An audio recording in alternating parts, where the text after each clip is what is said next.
Okay, now I've got a couple of things to share with you. If you've already watched the first section of this and what we've done with all the background and getting the karate suit in, something amazing has happened. We managed to find this picture here.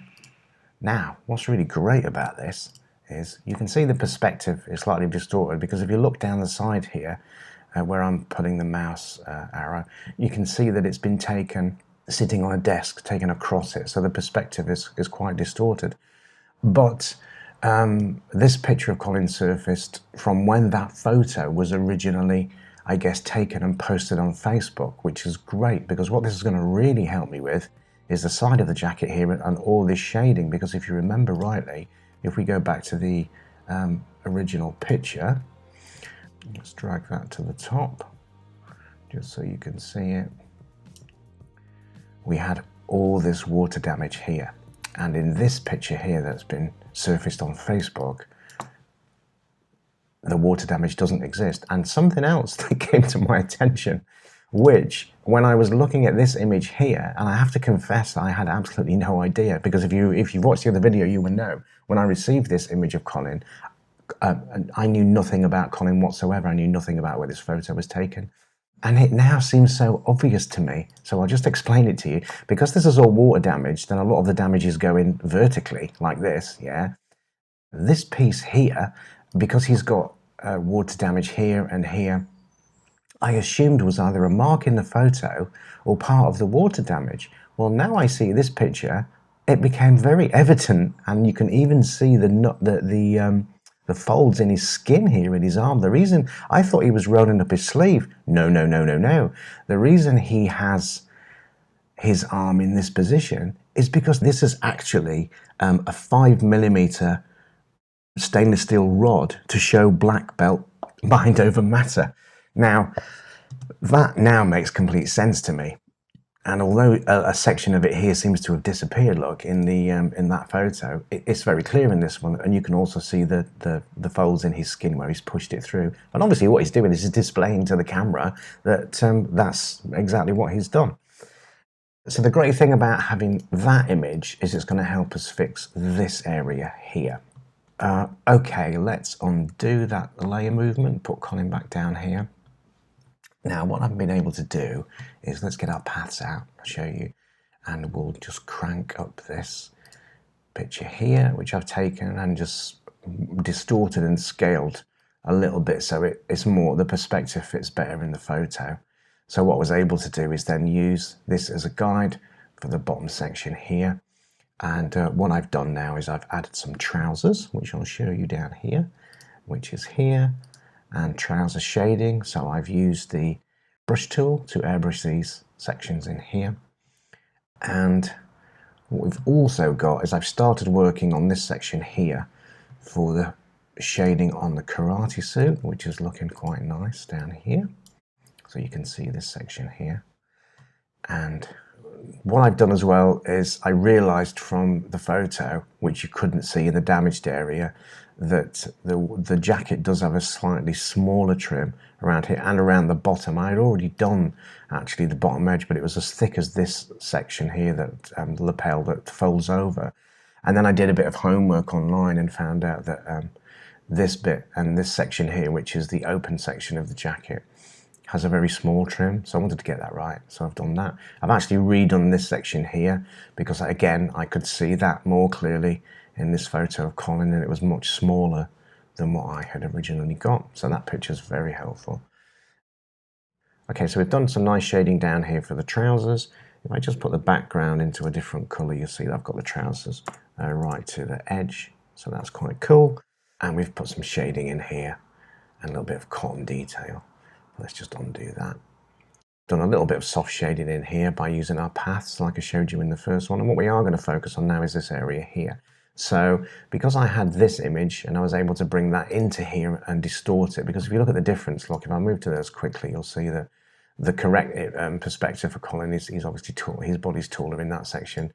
And the way this photo has been shot is distorted across this image. And it gets much larger to the top. And it's pushed into perspective distort across the bottom. So we needed to fix that in Photoshop, which we did. We couldn't get it perfect, but it was actually good enough to work from. So if we just pop that one on there for a second, I'll show you what I've been able to do, which is jacket shading Facebook 2. So these are the paths that I've drawn, which were the same way that I drew the other paths, so that we can then come down into here. And as you remember, it's load path as selection. That's a little icon down here. So we click that, and that becomes a selection. And then we go to select menu and modify. And do you remember this? We did feather. Now there is a shortcut for that. So what we can do is we can go Shift and F6, and that brings up the feather selection. We had it set to 8, which is fine. We click OK, and what we will do is we'll hide this, and then we've got our layer for the karate suit shading, which is here. So we must make sure that is active. If I turn that off, you'll see it's disappearing down here. If I turn that off. So we're on the active layer to put our karate suit shading. You can see here that the bit that I've already done there is quite feathered. So Command H to hide, and spacebar, Command and Alt gives you the minus tool. Without the Alt it's plus, and Shift and Command is just a quick way of getting to the magnifying tool like that. So we just zoom out and take your finger off the command tool, and it'll be just the spacebar on its own, which is a hand tool to move around. And learning all these shortcuts in Photoshop is so imperative. It really is important, because when you're sitting here painting for hours and hours and hours, you need to be able to have one. With me, I'm right-handed, so my left hand is always on the keyboard, and my right hand is either on the mouse or the Wacom pen, and it's just very quick. Right, let's just drag this section over here, and we want to use this as our reference piece for painting. But sometimes, you know, you can see we want to use this bit here as reference, but the rest of it's kind of in the way. So just a quick fix for that is if we hit L on the keyboard, that gives us a lasso tool. And all we're going to do is we're going to drag around here really easily, and then we're going to go down here into Add Layer Mask. Click on that, boom, we'll get that. Okay, so then what we can do is we can move this just to here for our reference for painting this bit in here, and then we can delete this layer mask later and change it and unhide the rest of it for the rest of the reference sections. So let's do that. Right, let's load our selection. So select, load selection, and let's go for that one there, which is like that, which is our feathered selection. We can then zoom in. We can grab the Wacom pen. We can hit B on the keyboard, which gives us the brush. Let's just zoom out a wee bit. Command H to hide, and maybe just left square bracket key to make that a wee bit smaller. Let's make sure we're on the correct layer, which is karate suit shading, which is that one. If you turn that off, look. So we're on the right layer. Make sure we're painting on the right layer. Let's just put away our paths so that we can see we've got the right color selected, and we selected this from the backgrounds. So let's just very gently start adding some detail in here. And let's just crank the brush up a wee bit just to put our first really soft sort of section in there, like that. That in there, that's quite dark. Got a little bit up there. And we've got a little bit on the arm there. We can come back to the arm section later. So that's where we start with that. We can then deselect, Command D, and then what we can do, we've got a couple of things we can do. We can either hit the eraser tool, like that, and then we can just soften these out a little bit.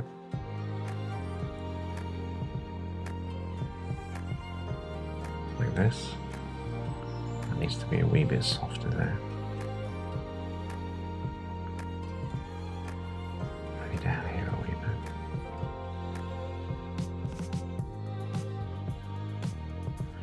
And then what we'll do is we'll come back in with the brush tool, Command B, we'll make this smaller, and we'll just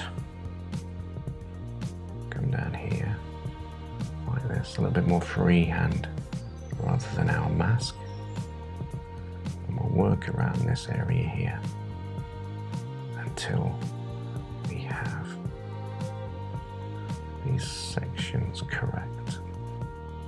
So I'm going to go ahead now and use those, and what we can do is we can go to select at any point now. We've saved that selection, we can load that selection back in, click OK, that's all feathered. Command H to hide. Let's just zoom back in here, and then we can maybe just make that like a wee bit darker again. And so I jump backwards and forwards and work on it. No different to it if you were airbrushing. That's what's really great about Photoshop that I love, is it's very, very similar to, let's just click Control while I'm talking and rotate that brush around. It's very similar in some ways to airbrushing, because you would cut masks and then you would very carefully add in your basics. Your masks are just a guide when you're airbrushing, and it's very similar in Photoshop, to be honest. Let's just rotate that around a little bit. So we can make this a little bit darker down here. So I'm going to go ahead, continue painting like this to work some of the detail into the suit. And I'll finish this area here, working in these folds, some of it freehand, some of it with masks. The same up here. If I just go like this, you'll see that I've actually got, look, all this section in here, and we can make this smaller in it. Nice, there's a nice fold here in the arm. This bit here is, underneath will be shaded. And because it's kind of paint by numbers, it will give us the rough guide to where we're going. And then if I press Command H, you'll see that we're still using our mask here.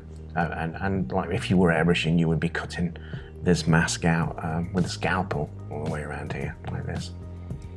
Or you would do it freehand. I mean, and that's what we're going to be doing, that freehand painting as well. So if we press Command D to deselect that, what we can also do, which is what I'm going to be doing in a second, is we're going to come back in here then and literally start freehand painting over all of this to get our shadows nice and soft, paint the detailing correctly, and do that without our masked off sections. So I'm going to carry on with that. We'll do that for a while, and then we'll come back in 5 minutes and we'll see where we are for the next section.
So we can slow it down here. Now in here, I want to get some more control. Now as you can see, the brush is quite large, right?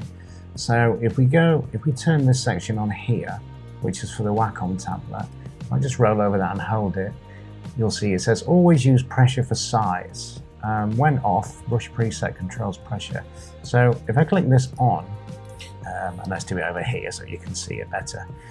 So the brush is only going to have one specific size. Yeah, it's not going to taper off at the end. So let's just undo that.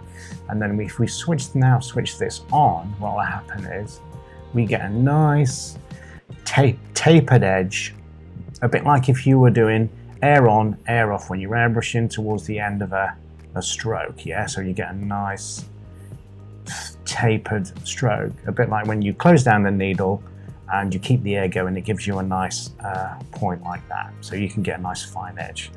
So let's just undo those, and that is set for the brushes because we want some fine detail down here. So when we come down here, look, we can just make it a lot smaller. Yeah, so if we go in here into our brushes, you can see now shape dynamics is on, and that would have been off before, so that is now on.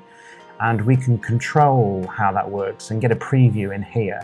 So if we have the minimum diameter to about 23%, I reckon, and then we come back in here, let's close that down. Let's just scroll over here so we can see a bit better. So off on the pressure gives us a little bit of a nicer line as we're coming out. So if we want to get bit of a finer line like that, I'll press hard and then go soft, yeah, like this. Okay, so let's undo that and let's get back into here.